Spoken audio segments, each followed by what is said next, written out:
It's a journey that covers more than just miles. It's a journey that has one young man helping other people while he's helping himself at the same time. It's also a journey that goes beyond the game, which is why tonight Fox 6's Brandon Cruz is taking us along for the ride. For generations, baseball has brought fathers and sons together. And this year, one son is connecting with his father in a unique way. It's just been a pretty fun trip. Pedaling along, Jacob Landis is very excited to finally reach his destination. I'm just hoping for a good ball game. Landis spends this day like he has so many other days over the last 2 months, riding his bike to a ball game. I want to see the sausage race. I'm looking forward to that. I kind of like checking out each ballpark, but they're all so different. All right, I'm all set. On April 3rd, Landis left his Annapolis, Maryland home on his bike to Washington, D.C. to see a Washington Nationals game. Since then, he continues to ride, making periodic stops. Pretty much I'm riding my bike to all 30 Major League ballparks this summer. Stop 14 of 30 is in Milwaukee at Miller Park, while the Dodgers are in town.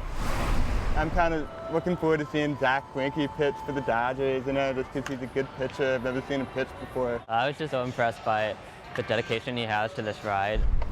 When Landis arrives at Miller Park, he has a number of people waiting to meet him. You're an amazing young man. Including Eric Pintar from Wauwatosa. He's just a really cool guy. The two young men are here to catch a game. Get the camera set up. But the meeting means a lot more to them than taking pictures while on the field or enjoying the sights and sounds of batting practice close up. That's God. I was born with 80 to 90 decibel hearing loss, and then I wore hearing aids my whole life. It's about sharing a common bond. Both Landis and Pintar used to wear hearing aids, but they didn't work well enough for either to hear. Now they both have cochlear implants, enabling them to actually hear the crack of the bat, among other things. I have a little bit of hearing left in this ear, but that's it. So I just can't hear when it goes dead. I've been so blessed to have a cochlear implant. Just everyday conversation, things like most people take for granted.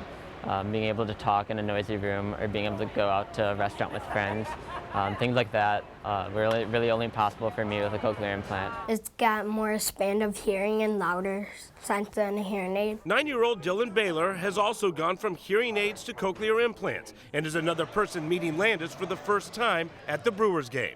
It was the first time I ever seen him. I thought it was really cool. But the baseball game is only a small part of this experience. It's huge what he's doing. Amy Baylor, Dylan's mother, is talking about the bigger part of this, the ride, better known as Jacob's Ride.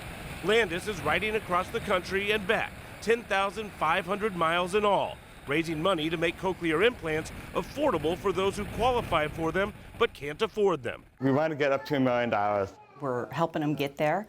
Cochlear implant surgeries are expensive. By we're trying to help, Baylor is really talking about Dylan. He said, I have a cochlear implant, other kids should have them. I wanted to raise money for him so he could help other people. It made me proud because he did it on his own. He went door to door, he went around to school, he went to everybody he knows, and he made phone calls to family out of state. His effort raised $650.23. Some families can have funding sources that are readily available and willing to provide this type of device to their children. Other families don't have that. Amy Lalios is a verbal therapist at the Center for Communication, Hearing, and Deafness, where Landis stops by a day after the game to meet children with hearing loss along with their parents. Is he going to go to public school or private school? I do not know of anyone else who's riding a bike across the country and having the ability to interact personally with a lot of young people and just individuals across the country. I think it's an amazing thing, and it's very inspiring. I'm meeting so many people on this trip. It's been pretty fun. Every mile to every stadium is ridden in the hopes of raising money. But as each stadium fades away in the distance and each mile on the road goes by, Landis is realizing there's something happening from within that he didn't seem to expect. One of the biggest reasons I'm doing this ride, I think I'm making my father proud of me. It's becoming a big part of it. In the 4th grade, Landis was struggling badly in school. I would just take my hearing aids out and hide them in my desk. And the teacher wasn't really trained to notice that type of thing. So his dad stepped in and fought for him and his ability to learn. He was furious with the Board of Education for allowing that to happen. But legally, he couldn't get me out of the school system. But then we got the cochlear implant.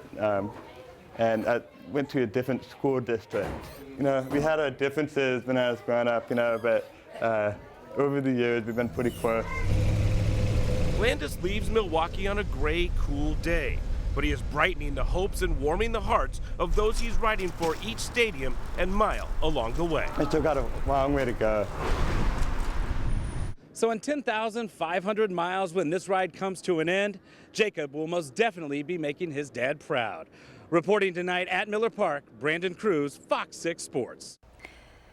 And Jacob is in Minneapolis tonight for the Brewers-Twins game. As it turns out, if you want more information on his ride, if you want to donate, just go to our website. Everything is there, fox6now.com. How could you not want to donate? I'm telling you, Yes. it's so interesting, and things that we take for granted really opens your eyes. It really does. It really that was does. an excellent story. Great. You know, a record number of moms are